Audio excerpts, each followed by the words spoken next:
Mastermind in illegal importation of 21 guns to Jamaica arrested.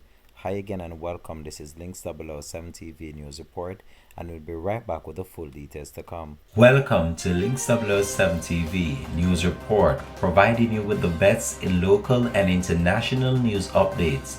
This is a place where you can get the most reliable and informative news information. Links 007 TV News Report. Welcome back and thanks for joining us. This is Links 007 TV News Report. A man described as the mastermind behind legal importation of 21 guns into the island in March was arrested in Ochoria, St. Anne's on Sunday.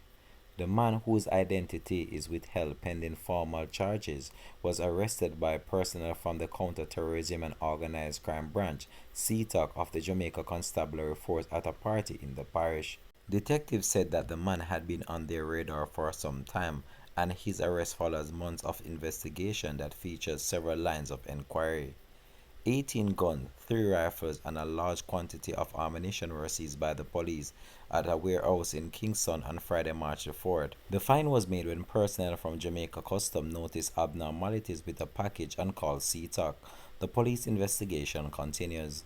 This has been Links 007 TV News Report. Thanks for watching.